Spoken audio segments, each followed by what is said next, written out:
Welcome to Traveler's Tales. I am your host, Greg Alonso.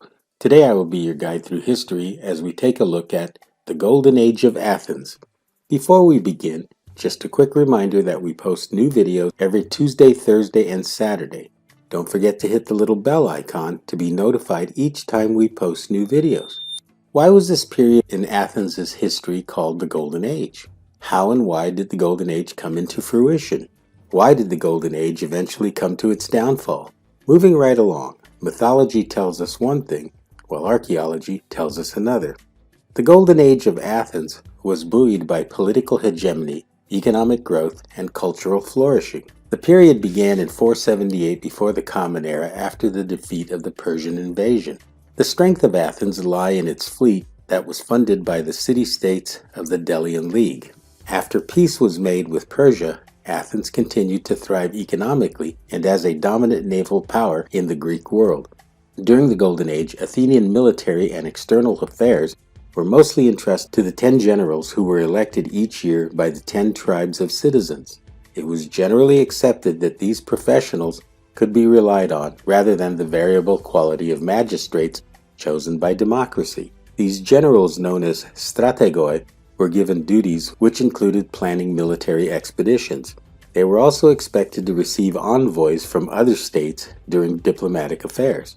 During the time of the ascendancy of Ephialtes as leader of the democratic faction, Pericles was his deputy. When Ephialtes was assassinated for overthrowing the leftist council, Pericles stepped in 445 before the Common Era. He was then elected to the post. Always by election of the Athenian assembly, Pericles held this post until his death in 429 before the Common Era.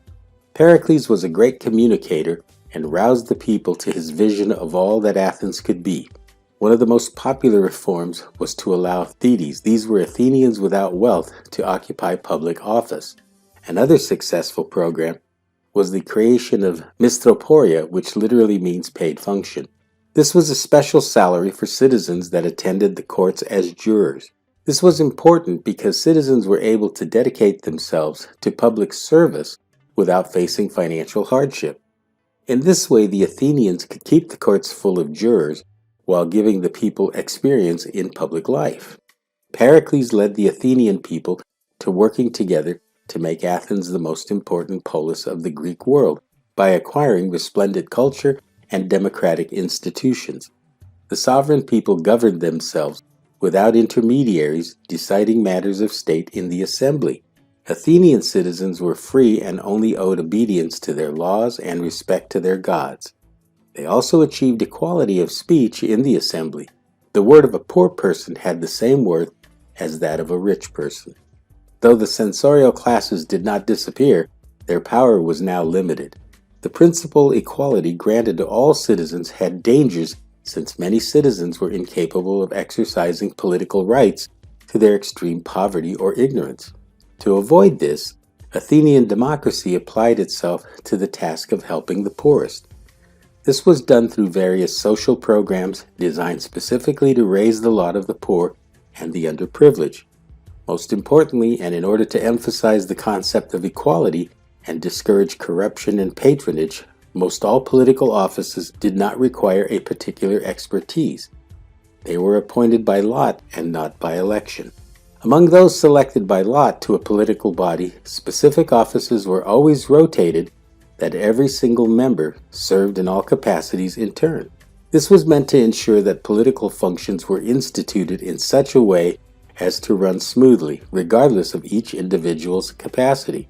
In closing, I would like to leave you with a thought from the Greek historian Thucydides.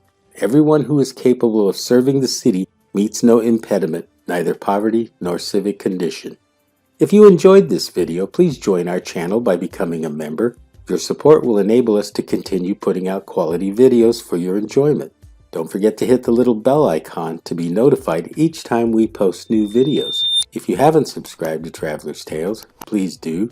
This really is the best way to help our channel grow. Until we meet again at the crossroads of folklore and fact, Kartistos.